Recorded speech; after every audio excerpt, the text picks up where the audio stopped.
السلام عليكم خوتي خواتاتي ومرحبا بكم من جديد في واحد الفيديو خفيف ظريف ان شاء الله. وصفة رائعة، عواشركم مباركة ورمضان مبارك سعيد. هذه الوصفة ممكن تستعملوها كبديل للحريرة الحسوة. يعني وصفة رائعة جدا ان شاء الله، غادي تعجب الصغير والكبير وصحية بزاف. مهم كنبداو ان شاء الله بالبصلة. عندي هنا الجزر او خيزو، بطاطا، وكنزيدوا عليها هاد البسباس اللي هو كيحليها، كيعطيها واحد اللذة خرافيه. في واحد الزويته بلديه كدير شويه تاع الزيت البلديه، كتبدا تقلي في هاد الخضره هادي واحد شويه. كتضيفي عليها داكشي اللي عندك. انا ما كنكترش بزاف، كنزيد شويه تاع الجلبانه.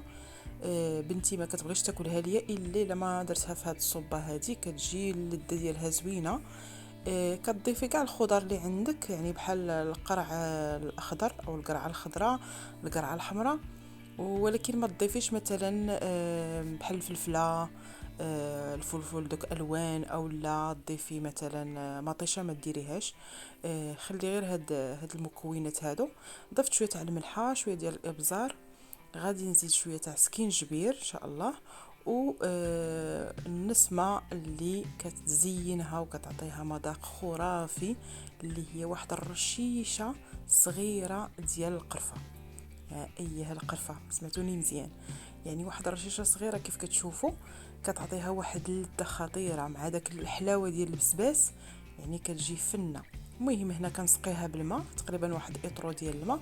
كتغطي نتيا الخضره بالماء وصافي، كنغطيها وكنخليها طيب. كتشوفوا راني ما درتش شي عطريه كتيره كما قلت لكم، الملحه، البزار، سكينجبير وشويه تاع القرفه وصافي، وطيبتها في زويته بلديه.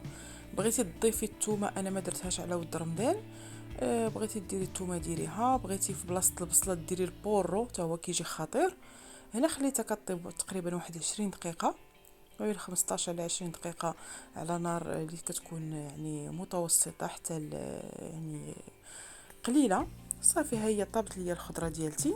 غادي نضيف عليها المكون الاساسي اللي هو البانا، او لا القشده الطريه ديال الطياب، ماشي هذيك اللي كنمونطيو مع السكر وكديريها فوق الكيك والطورطات.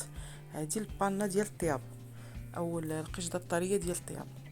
المهم هنا غادي نطفي البوطه وغادي لا مازال ما طفيتهاش، يعني غادي نقصها عليها واحد شويه، نخليها طيب تقريبا واحد 2 دقائق، ومن بعد غادي نطفي عليها.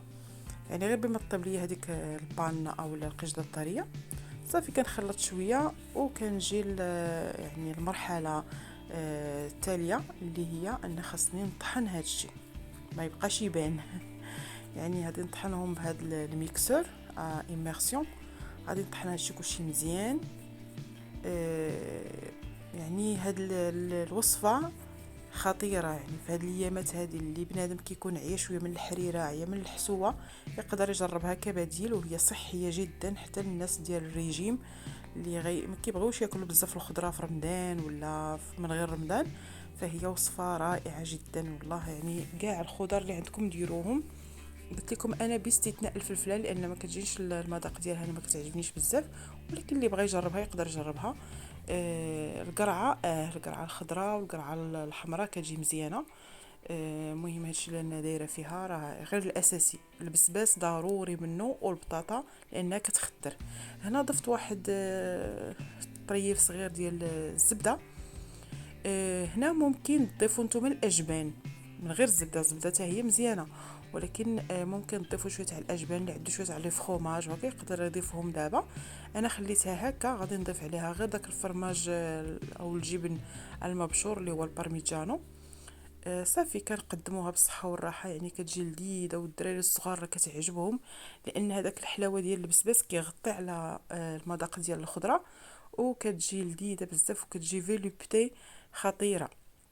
جربوها ان شاء الله وتردوا عليا، ان شاء الله تجربوها في هاد العواشر وبصحتكم وراحتكم. يعني ضروري مره مره ما نبقاوش ناكلوا غير داكشي اللي فيه البنه، ولكن ماشي صحي بزاف، هذه راها صحيه. وشكرا على المشاهده، ونشوفكم في فيديو قادم ان شاء الله.